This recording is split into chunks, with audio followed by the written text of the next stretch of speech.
کوئی خود سے اگر کوئی چیز حاصل کرنا چاہے تو بالکل ممکن نہیں، لیکن رب کسی کو دینا چاہے تو یہی تو اہل سنت و جماعت کا عقیدہ ہے۔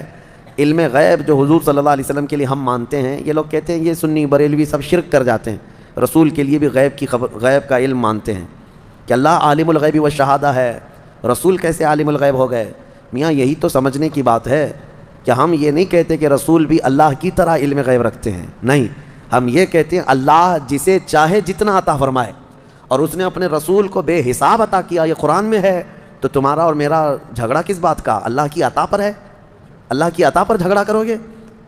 تمہیں یہ ماننا ہوگا۔ ہاں اگر کوئی یہ کہتا ہے کہ نہیں رسول کا خود کا ذاتی علم ہے تو اس کو کہو کہ گمراہ ہو گیا یہ شخص، ہم اس کو نہیں مانتے۔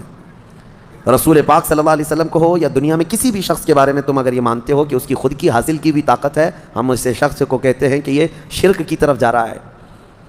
ہاں یہ کہو کہ اللہ کی عطا سے اللہ جس کو جو چاہے عطا فرمائے، اللہ جس کو جو چاہے عطا فرمائے۔ ایک بیچارے بہکے ہوئے صاحب ہیں، ہم نے یہ دلیل ان کے سامنے رکھی، بھائی ذاتی اور عطائی کا فرق سمجھو، ذاتی اور عطائی۔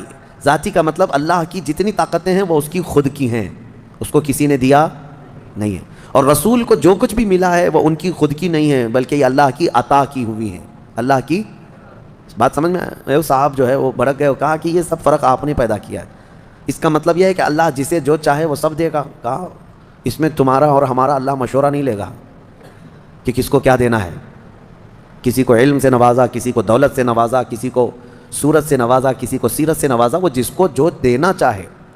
جب وہ کائنات میں اپنے محبوب کو بے پناہ علم عطا کرتا ہو تو تمہیں جھگڑا کس بات کا ہے؟ تو ان صاحب نے ایک چبھتا ہوا سوال یہ کیا، اچھا تو آپ یہ مان لیں گے کہ اللہ جس کو جو چاہے وہ عطا کر دے گا، تو پھر ہو سکتا ہے کہ اللہ اپنی طرح دوسرا اللہ بھی بنا دے کسی کو؟ کہاں کی بات کہاں لے جا کر کے فٹ کر رہے ہو؟ ہم نے پوچھا کہ اپنی طرح اللہ بنانے کا مطلب کیا ہے آپ کا؟ اپنی طرح ایک خدا، اور یہ ایتھسٹ لوگوں کا سوال ہے جو ملحد ہیں۔ ہم نے ان سے کہا کہ ٹھیک ہے آپ کہنا کیا چاہتے ہیں، یعنی اللہ دوسرا خدا بنا سکتا ہے، یعنی دوسرا خدا؟ تو میں ہی آپ سے سوال کرتا ہوں، چلیے آپ کے حساب سے اگر خدا نے دوسرا خدا بنایا تو مجھے یہ بتاؤ یہ دوسرے نمبر والا خدا، اس کے بارے میں عقیدہ کیا ہونا چاہیے؟ ہمارا عقیدہ یہ ہے، ہمارا عقیدہ خدا کے بارے میں کیا ہے وہ سنو۔ دوسرا کیوں نہیں بنا سکتا اللہ؟ دوسرا اگر بنایا تو اس کے بارے میں جب بھی تم کہو گے تو یہ کہو گے یہ خدا کا، یہ پہلے والے خدا کا بنایا ہوا ہے، کیا کہو گے؟ دوسرا والا کیا ہوگا؟ بنایا، اور جو بنایا ہوا ہے اس کو کہتے ہیں مخلوق۔